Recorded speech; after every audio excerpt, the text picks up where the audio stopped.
एक कार पूरी रफ्तार से कीचड़ भरे ग्रामीण रास्ते पर जा रही थी। कार के पहियों से उड़ा कीचड़ रास्ते के किनारे खड़ी बुद्ध की मूर्ति पर जा गिरा, जिससे वह पूरी तरह गंदी हो गई। यह देखकर चालक ने तुरंत ब्रेक लगाया, पिछली सीट से एक कपड़ा निकाला और दौड़कर मूर्ति के पास गया। उसने बहुत सावधानी से बुद्ध की मूर्ति से हर कीचड़ का दाग साफ किया, यहाँ तक कि कोनों और दरारों तक को बेदाग कर दिया। लेकिन जब उसने मूर्ति को साफ करना खत्म किया तो उसे संयोगवश एक लॉटरी टिकट मिल गया। जब वह उसे इनाम लेने के लिए एक कार्यालय में ले गया तो पता चला कि उसने 70 लाख जीत लिए हैं। लेकिन जैसे ही वह घर पहुंचा, उसकी मां ने परिवार की चारों संपत्तियां उसके बड़े भाई के नाम करने की इच्छा जताई। उसकी जेब में 70 लाख थे, लेकिन अचानक मुझे उन्हें निकालने का मन नहीं हुआ। मैं कोई पाइपलाइन वाला नहीं था। मैं देखना चाहता था कि अगर मेरे पास कुछ भी ना हो तो यह परिवार मेरे साथ कैसा व्यवहार करेगा। जवाब पहले से ही मेज पर था, चारों रजिस्ट्री और किसी पर भी मेरा नाम नहीं था। ठीक है। मेरी मां स्तब्ध रह गई, जैसे उन्हें यकीन ही ना हो कि उन्होंने क्या सुना है। तुमने क्या कहा? मैंने कहा कि ठीक है, चारों घर मेरे भाई के ही हों। मेरी भाभी की आंखें चमक उठीं। वह अपनी मुस्कान छुपा नहीं पा रही थी।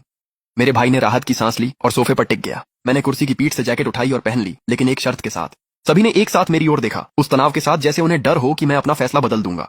अब से आपकी बुढ़ापे की जिम्मेदारी मेरे भाई की होगी। खाना, मेडिकल देखभाल और अस्पताल सब कुछ उसी के जिम्मे होगा। मैं किसी भी चीज में हिस्सा नहीं लूंगा। ड्राइंग रूम फिर से शांत हो गया, लेकिन इस बार वह खामोशी अलग थी।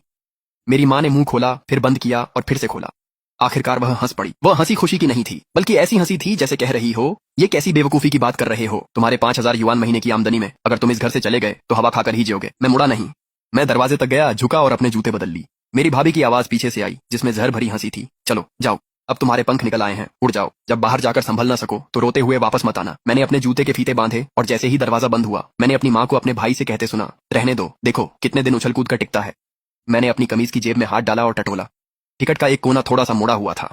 वह मेरे शरीर की गर्मी से हल्का गर्म था। 70 मिलियन। मैं अंधेरे में सीढ़ियां उतर गया। 28 साल बाद अब जाने का समय आ गया था। अगली सुबह मैंने आधा दिन छुट्टी ली और पुरस्कार लेने के लिए प्रांतीय लॉटरी केंद्र गया। प्रक्रिया जितनी मैंने सोची थी उससे कहीं ज्यादा जटिल थी, लेकिन साथ ही कहीं ज्यादा आसान भी। जटिलता कागजी कार्यवाही में थी, आसान था उसका नतीजा। कर कटने के बाद 56 मिलियन। मैं लॉटरी हॉल में खड़ा होकर अपने मोबाइल पर बैंक बैलेंस को 10 सेकंड तक देखता रहा। संख्या बहुत लंबी थी। मैंने बार बार गिना, 56 मिलियन युआन। अगस्त की धूप डामर पर ऐसे गिर रही थी जैसे कोई भाप देने वाली मशीन हो। मैं सड़क के किनारे खड़ा रह गया और अचानक समझ नहीं पाया कि अब कहां जाऊं।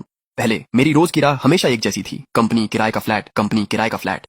कभी कभी मैं घर लौटता था और मां वही पुरानी बात सुनाती थी, अपने भाई को देखो, क्या तुम मुझसे कुछ नहीं सीख सकते? और अब खाते में 56 मिलियन है। किसी को भी इसका पता नहीं था, एक भी इंसान को नहीं। मैंने एक फ्लैट खरीदा। मैंने शहर के सबसे महंगे फ्लैट का चुनाव नहीं किया। मैंने पश्चिम की एक लगभग नई सोसाइटी में एक फ्लैट चुना। 3 कमरे, ड्राइंग रूम, बालकनी और दक्षिण दिशा में, कुल 118 वर्ग मीटर।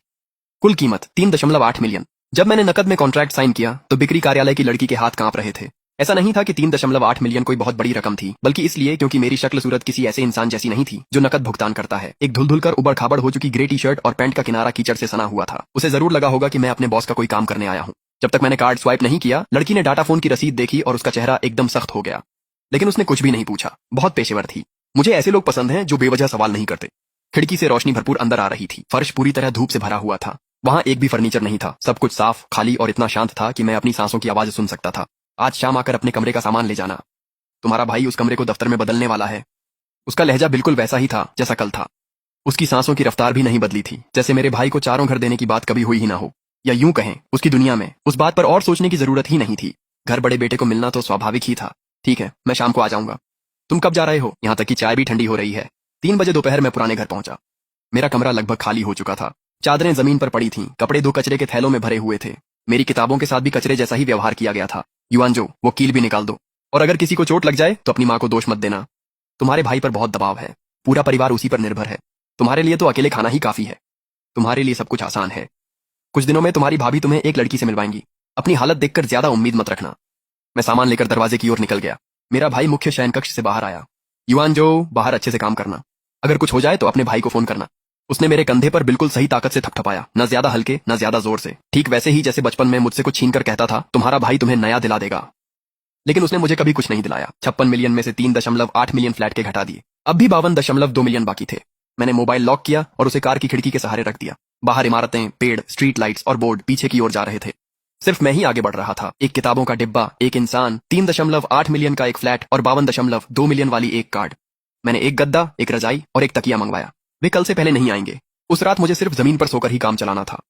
जब मैं लेटा तो छत इतनी सफेद थी कि चमक रही थी। नए घर में कोई गंध नहीं थी। वह न तो मेरी माँ के पकाए अचार वाली गोभी की गंध थी, न मेरी भाभी के इत्र की, न ही मेरे भाई के तंबाकू की। वह एक कोरे कागज की तरह साफ था। सबको लगता था कि उस घर के बिना मैं जी नहीं पाऊंगा, लेकिन वे नहीं जानते थे कि मेरा फर्श तक नया था। शिफ्ट होने के चौथे दिन मेरी भाभी ने मुझे फोन किया। युआनचो, क्या आज तुम्हारे पास समय है? तुम्हारी भाभी ने तुम्हारी एक लड़की से खाने पर मुलाकात तय की है। मैं मना करने वाला था, लेकिन उसके बाद कहीं गई बात ने मेरा मन बदल दिया। वो लड़की, कैसे कहूं, वो साधारण है, लगभग तुम्हारे जैसी। तुम दोनों एक साथ बिल्कुल फिट बैठते हो। ज्यादा नखरे मत दिखाओ। हम दोनों बिल्कुल फिट बैठते हैं। उसने मुझसे यह तक नहीं पूछा कि मैं कहाँ रहता हूँ या मैं कैसा हूँ। वो सीधे मेरी जिंदगी को व्यवस्थित करने लगी, जैसे कि मुझ पर कोई एहसान कर रही हो। ठीक है, कितने बजे? दोपहर के 12 बजे। लाओ हुई रेस्टोरेंट में। मैंने पहले ही टेबल बुक कर ली है, तुम्हें आना ही होगा, ठीक है? मैंने ये चीजें खरीदने में 1 लाख से भी कम खर्च किए। जिसके पास 50 मिलियन से ज्यादा हो, उसके लिए ये लगभग 10 युआन खर्च करने जैसा था। लेकिन जब मैं घर से निकला तो मैंने वही पुरानी ग्रे टी शर्ट पहनी जिसमें गोल गोल फूंसियां थीं। यह बचत के लिए नहीं था, बल्कि यह देखने के लिए था कि वे अपनी बेशर्मी में कितनी दूर जा सकते हैं। पूरा एपिसोड देखने के लिए नीचे क्लिक करें।